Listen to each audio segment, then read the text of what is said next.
Welcome to another explainer. Look, if you're living, working, and trying to raise a family in Ireland in 2026, I want to start by just validating something you are probably feeling right now. Saving money used to be, well, relatively simple. But today, it feels like this uphill battle you literally can't win. You are definitely not alone in this. We're seeing more and more people doing absolutely everything right, working hard, sticking to a budget, cutting back, and yet they're still struggling to put away anything meaningful. So today we're going to dig into the data and the actual structural realities to explain exactly why this is happening. Okay, let's dive into this, because this is the exact question keeping so many of us awake at night. You might feel like it's a personal failing, right? Like you just aren't disciplined enough. But the source material we're analyzing today argues something completely different. The whole environment has fundamentally changed. And to understand why it feels impossible, we really need to look at the mechanics of how saving actually works in today's economy. Let's peel this issue back like an onion, starting with layer 1, the broken saving formula. For decades, personal finance was governed by these really straightforward, almost universally accepted rules. Step 1, you earned your wages. Step 2, you spent what you needed on the basics. And step 3, you saved. It wasn't always easy, sure, but it was simple. If you were careful and disciplined, and maybe just a little bit lucky, discipline alone was enough to guarantee you had money left over at the end of the month. But here's the fundamental truth about saving that we honestly so often forget. Saving isn't the first action you take. It's entirely dependent on what happens before it. Saving is literally just what's left over. It's the mathematical result of the rest of your financial life. And that right there is exactly where our modern problem begins. Which brings us to layer 2. The rising costs of essentials. Now, what's really interesting here is how that everything else happening before you can save has gotten significantly more expensive. We are talking about immediate, totally unavoidable expenses that are actively squeezing personal finances dry, way before you even get a chance to think about putting money away. If you're renting or trying to manage a household budget in Ireland right now, a massive chunk of your income goes straight to housing. Sometimes 40, 50, or even more % of your earnings just vanishes instantly. It leaves practically zero room to save. And, it's not just rent. Think about these absolute non-optionals.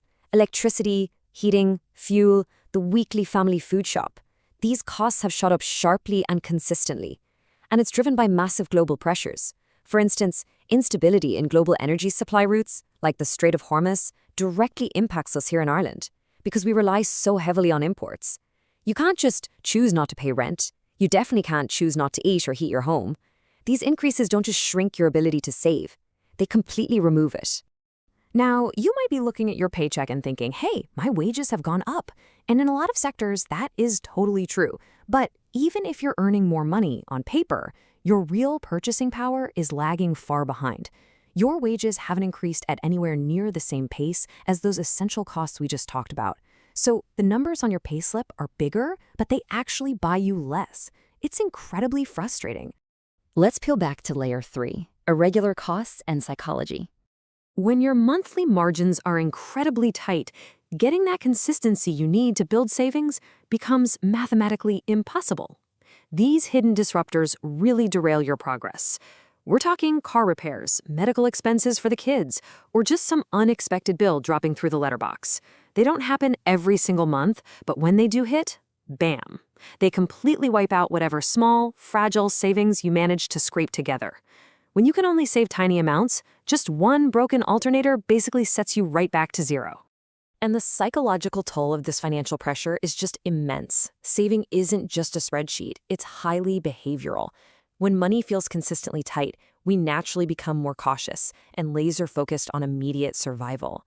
Long-term planning, that naturally gets forced right into the backseat, not because you don't care about your family's future, but because making it through the present feels so much more urgent. It's survival mode, plain and simple. If that wasn't frustrating enough, we arrive at layer 4, the moving goalposts. Let's move to and see how this builds. This is the truly crushing reality of trying to save for a major life goal when costs simply refuse to stand still. Even if you somehow manage to navigate those tight margins and the irregular costs, the targets you're actually aiming for, like a house deposit or a fund for your family's future security, are actively rising. You could be saving money at a totally consistent rate, but because the cost of what you're saving for is increasing faster, you're actually falling behind. It's like sprinting toward a finish line that someone is actively dragging further away from you. And this brilliantly illustrates the sheer scope of the problem. Take the number 70,000 euros, for example. The sources point out that earners bringing in historically solid incomes, 50, 60, even up to 70,000 euros, are also struggling to save right now. It's not about them mismanaging their money. Actually, scratch that. It's just that the entire cost structure around them has changed. The balance between income and cost is fundamentally out of alignment, even for those higher earners. Which brings us to layer 5, the economic disconnect. When we zoom out and look at the whole country, there is this incredibly stark contrast between Ireland's national metrics and the daily reality of its citizens. On paper, the macroeconomy looks fantastic, right? High employment, robust corporate activity, and all these positive growth figures. But the micro experience, your actual household experience, just doesn't match up. The economy grows impressively on paper, while the very individuals generating that growth feel completely, utterly financially constrained. And any savings you do manage to scrape together have to run a brutal gauntlet. If you're saving for a family home, you're competing with rising prices and corporate investors. Meanwhile, standard savings accounts offer practically zero interest returns, meaning your money just doesn't grow. Throw inflation into the mix, and your savings are literally losing purchasing power just sitting there in the bank. You could invest to beat inflation, but when people feel this stretched, they naturally develop a real aversion to risk. It's a complete trap. This creates a massive and constantly growing divide in society. On one side, you have folks trying to build wealth today, starting entirely from zero against these really hostile conditions. On the other side, you have older generations or existing homeowners who already have assets, equity, and solid financial buffers. They definitely feel the increased costs for sure, but they aren't starting from scratch. It's a totally different game. Now we reach the final and absolutely most important layer. Layer 6, capacity versus discipline. So, the crucial point is this.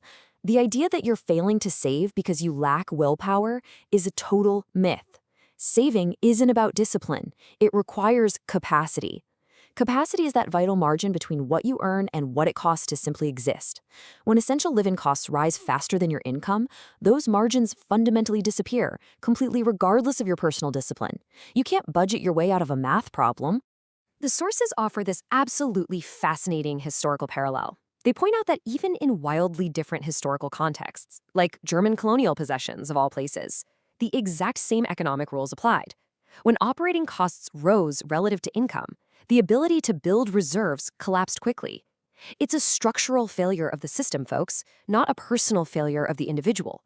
Different system, exact same mathematical pressure. Ireland right now is a place where earning, spending, and saving are just no longer aligned. So I want to leave you with this final thought to ponder. If saving mathematically requires margins, and those margins have completely disappeared for so many of us, how long can the broader economy continue to rely on your personal discipline alone to bridge that gap? Until that alignment returns, saving is going to continue to feel just out of reach. Thanks so much for joining me for this explainer, and I'll catch you next time.